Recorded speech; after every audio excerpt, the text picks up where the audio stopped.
మనం టిక్టాక్ ప్రమాదాల గురించి చర్చించాం. స్నాప్చాట్ ఇంకా ఎక్కువ ప్రమాదకరమని నేను చెబితే నమ్ముతారా?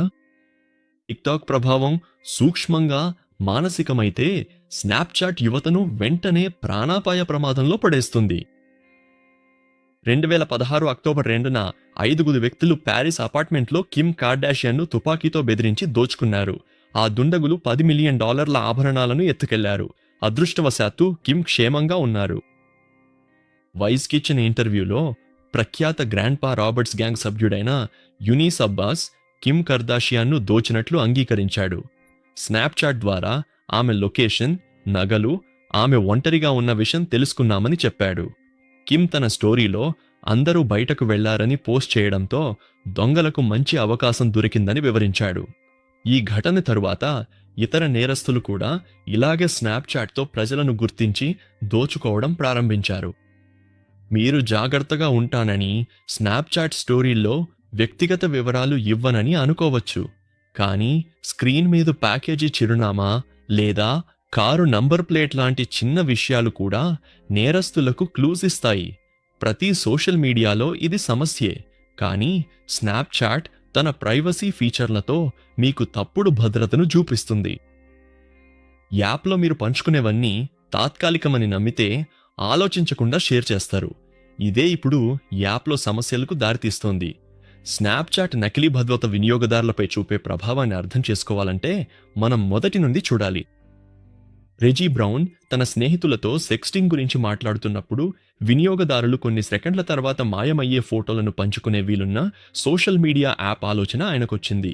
ఆ తర్వాత బ్రౌన్ తన ఆలోచనను యవాన్ స్పిగెల్, బాబీ మర్ఫీలతో పంచుకోగా వారు పీకాబూ అనే సంస్థను స్థాపించారు. బ్రౌన్ను పంపేశాక స్పిగెల్, మర్ఫీ 2011 జూలైలో స్నాప్చాట్ను మళ్లీ తెచ్చారు.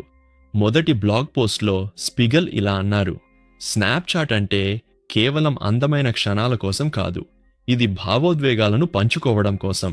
నేను వింత ముఖం పెట్టినా లేదా నాకిష్టమైన అమ్మాయిని స్నేహితుడికి చూపాలనుకున్నా అది అందరికీ తెలిస్తే ఇబ్బందిగా ఉంటుంది. కాలేజీలో ఉండి అమ్మను, స్నేహితులను మిస్ అయినప్పుడు కూడా ఇది తోడుంటుంది. వాస్తవానికి స్నాప్చాట్ అసలు ఉద్దేశం అందరికీ తెలుసు, కనీసం దాని మూల భావనైనా కంపెనీ దాన్ని దాచలేదు. వేబ్యాక్ మెషిన్లో స్నాప్చాట్ను చూడండి. యాప్ మార్కెటింగ్ కోసం కంపెనీ తక్కువ బట్టలున్న యువ మోడల్స్ను వాడిందని తెలుస్తుంది. యాప్లో ఎక్కువగా వాడే చిత్రాల కోసం ఇదొక చిన్న సూచన. ప్రజలు కూడా అదే చేశారు. యాప్ తాత్కాలికత వల్ల యూజర్లు తమ డిజిటల్ జాడ వెంటాడుతుందనే భయం లేకుండా ఉండగలిగారు. కానీ వాస్తవం దీనికి భిన్నంగా ఉంది. స్నాప్చాట్ సందేశాలను స్క్రీన్ షాట్ లేదా రికార్డింగ్ చేయడాన్ని నిరోధించిన ఇతరులకు తెలియకుండా మోసగించే సులభ మార్గాలను ప్రజలు కనుగొన్నారు. తాము పంచుకున్న మీడియా మాయమవుతుందని భావించిన వినియోగదారులకు అది ఆన్లైన్లో కనిపిస్తూ తొలగించలేక భయంకరమైన అనుభవాలు ఎదురయ్యాయి. స్నాప్చాట్ నుండి వచ్చిన కంటెంట్ను పంచుకునే అనేక వేల కొద్ది వెబ్సైట్లు అంతర్జాలంలో దర్శనమిస్తున్నాయి. మాయమవుతాయని నమ్మిన సందేశాలు, చిత్రాలు, వీడియోలు నెట్లో ప్రదర్శించబడ్డాయి. నా జీవితం నాశనమైంది, ఇల్లు, కుటుంబాన్ని కోల్పోయాను అని విచారణలో బాధితురాలు చెప్పింది. వీటిని అప్లోడ్ చేసిన వెబ్సైట్ను కెవిన్ బోలాట్ నడిపేవాడు. ఇది స్నాప్చాట్ తప్పు కాకపోవచ్చు. పెద్దలు తమ నిర్ణయాలకు బాధ్యత వహించాలి. మీరు చెప్పింది కొంతవరకు నిజమే, కానీ చేదు నిజమేమిటంటే ఈ సమస్యలు కేవలం పెద్దలకే పరిమితం కావు. డేటా రిపోర్టల్ ప్రకారం స్నాప్చాట్ వినియోగదారుల్లో 20% అంటే సుమారు 123 మిలియన్ల మంది 13 నుండి 17 ఏళ్ల మధ్య వయస్కులు. వీరంతా మాయమయ్యే మెసేజ్ల వల్ల కలిగే అసురక్షితతకు గురవుతున్నారు. టైమ్స్ యూకే విచారణలో వేలాది కేసుల్లో పెడోఫైళ్లు ఈ యాప్ ద్వారా పిల్లల నుండి అనుచిత ఫోటోలు కోరినట్లు, యువకులను మోసం చేసినట్లు తేలింది. పెద్దలే కాక టీనేజర్లు కూడా సిపి పంచుకోవడానికి దీనిని వాడుతున్నారు. స్నాప్చాట్ మెసేజ్ల స్వీయ నాశన ఫీచర్ వల్ల దీని ద్వారా జరుగుతున్న హానిని గుర్తించడం చాలా కష్టమవుతోంది. పరిస్థితి ఎంత దారుణమంటే యూకేలో పోలీసులు స్నాప్చాట్ ద్వారా జరిగే సగటున 3 బాల్య లైంగిక వేధింపుల కేసులను రోజూ దర్యాప్తు చేస్తున్నారు. అందుకే ఆ విచారణలో ఈ యాప్ను బాల్య దుర్వినియోగానికి సురక్షిత కేంద్రంగా పేర్కొన్నారు. ఇది ఒక సోషల్ మీడియా ప్లాట్ఫామ్కు అత్యంత చెడ్డ పేరు. 13 ఏళ్లు పైబడిన వారికి అనుమతినిచ్చే స్నాప్చాట్ తన యువ వినియోగదారుల రక్షణకు మరిన్ని జాగ్రత్తలు తీసుకోవాలి, కానీ తగినంత చేయడం లేదు. అంతేకాకుండా 2017లో స్నాప్చాట్ స్నాప్ మ్యాప్ ఫీచర్ను తెచ్చింది. ఇది స్నేహితులతో లైవ్ లొకేషన్ పంచుకునేలా చేస్తోంది. ఇది ఇప్పటికే ఆందోళనకరమైన విషయం. మీ పోస్టుల ద్వారా మీ స్థానాన్ని గుర్తించడం నేరగాళ్లకు ఇది సులభం చేస్తుంది. వారు చేయాల్సింది ఒక ఖాతా తెరిచి మిమ్మల్ని ఫ్రెండ్గా చేర్చుకోవడమే. మీరు ఆమోదిస్తే చాలు, కీడు చేయడానికి కావాల్సినవన్నీ వారికి లభిస్తాయి.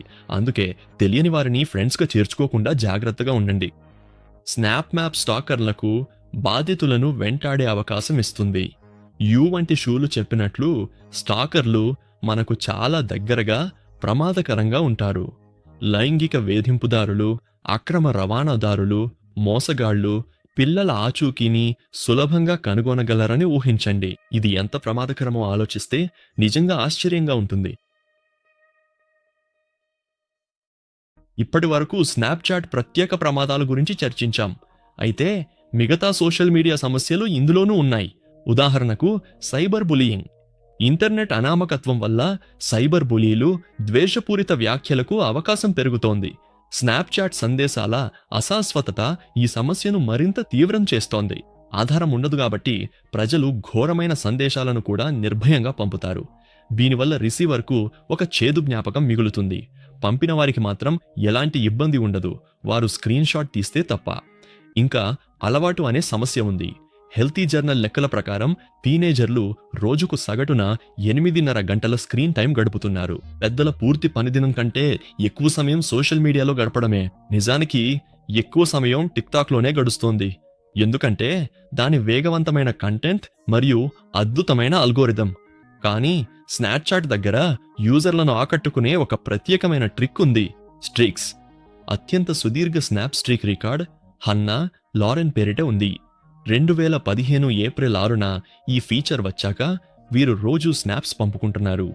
తెలియని వారికి మీరు మీ స్నేహితుడు ఒకరికొకరు స్నాప్స్ పంపినప్పుడు ఇవి ఏర్పడతాయి. 24 గంటల్లోగా వరుసగా 3 రోజులు స్నాప్స్ పంపితే ఫైర్ ఎమోజీతో పాటు ఆ రోజుల సంఖ్య కనిపిస్తుంది. ఇది ప్రజలు తమ స్ట్రీక్ కోసం రోజూ యాప్ వాడేలా బాగా ప్రోత్సహిస్తుంది. స్నాప్చాట్ ఇలాంటి ట్రిక్స్ను వాడుతుంది. ఉదాహరణకు ఫ్రెండ్ ఎమోజీలు. మీరు వారితో ఎంత తరచుగా ఇంటరాక్ట్ అవుతున్నారో ఇవి సూచిస్తాయి.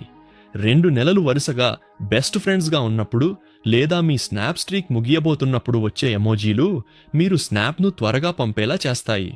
ఇలాంటి ఫీచర్లు యూజర్లలో మిస్ అవుతామన్న భయాన్ని కలిగించి ఆరోగ్యానికి మంచిది కాకపోయినా వారు యాప్లో ఎక్కువసేపు ఉండేలా చేస్తాయి. రోజు గంటల కొద్దీ స్నాప్చాట్లో గడిపే బదులు మీ స్క్రీన్ టైంను కంప్యూటర్ సైన్స్, గణితం, లాజిక్ నేర్చుకోవడానికి వాడితే అవి భవిష్యత్తులో మీకు ఎంతో ఉపయోగపడతాయి.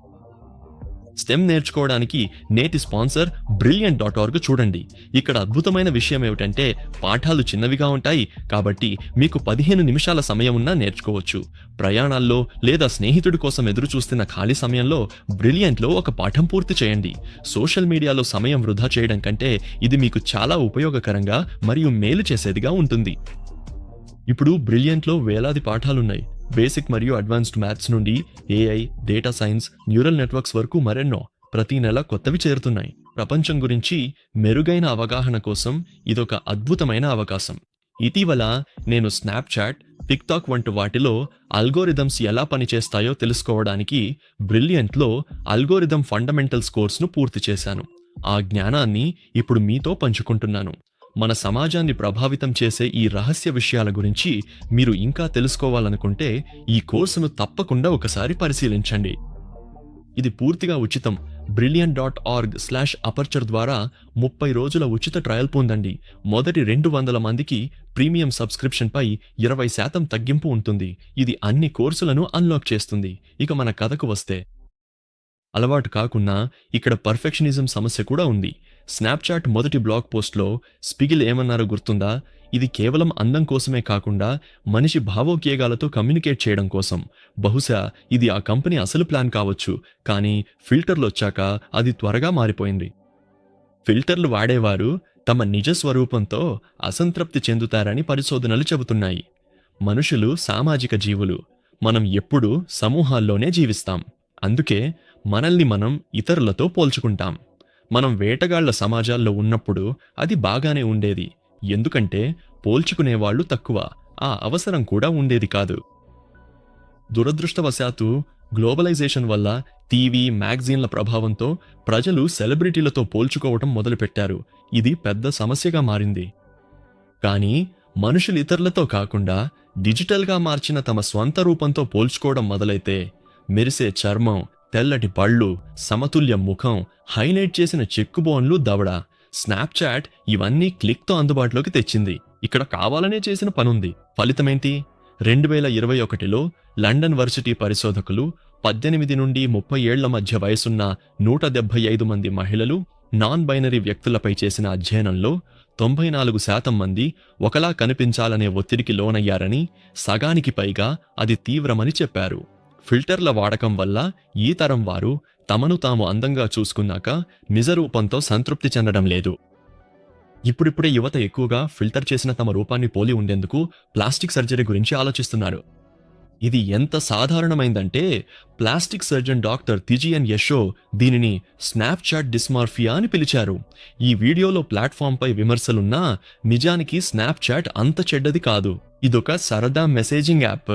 ఇది ఆండ్రాయిడ్, ఐఫోన్ వినియోగదారుల మధ్య దూరాన్ని తగ్గిస్తూ అందరూ వాడగలిగే ఒక కామన్ ప్లాట్ఫామ్ను అందిస్తుంది. మీరు తరచూ కలవని స్నేహితులు, కుటుంబ సభ్యులతో టచ్లో ఉండేందుకు కూడా ఇది గొప్ప మార్గం. స్నాప్స్తో మీ రోజువారీ విషయాలను నిశ్చింతగా పంచుకోవచ్చు, ఎందుకంటే అవి శాశ్వతం కావు. నిజానికి స్నాప్చాట్ మన నిజ జీవిత సంభాషణలకు చాలా దగ్గరగా ఉంటుంది. మన చుట్టూ ఉండే సంబంధాలన్నీ తాత్కాలికమే.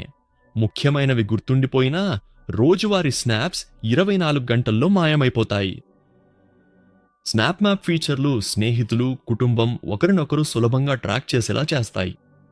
అత్యవసరాల్లో బాధితుని స్థానం అధికారులకు తెలిపి ప్రాణాలను రక్షించవచ్చు. అయితే స్నాప్చాట్ కూడా ఇతర సామాజిక మాధ్యమాలను లేదా అంతర్జాలాన్ని ప్రభావితం చేసే సమస్యలకు దూరంగా ఉండదు. ఇతర ప్లాట్ఫామ్లలో మీరు ఎలా జాగ్రత్తగా ఉంటారో స్నాప్లో కూడా పంచుకునే విషయాలపై జాగ్రత్తగా ఉంటూ ఏదీ రహస్యంగా ఉండదని తెలుసుకోవాలి. మీరు ఆ పంపు బటన్ నొక్కే ముందు మీరు పంపే ఏదైనా ఒక రోజు బయటకు రావచ్చు అనే అవకాశాన్ని గుర్తుంచుకోండి. దాంతో మీరు పంచుకునే విషయాల్లో ముఖ్యంగా ఎవరితో పంచుకుంటున్నారో చాలా జాగ్రత్తగా ఉండాలి. ఆ యాప్ ఇచ్చే తాత్కాలిక భ్రమలో పడకండి. విరామాలు తీసుకోవడం మర్చిపోవద్దు. స్ట్రీక్స్, ఫ్రెండ్ ఎమోజీలు మిమ్మల్ని బానిసలుగా చేయనివ్వకండి. అధిక ఉద్దీపన మీ జీవితాన్ని నాశనం చేయవచ్చు. స్క్రీన్పై ఉన్న వీడియోను క్లిక్ చేసి పూర్తిగా తెలుసుకోండి.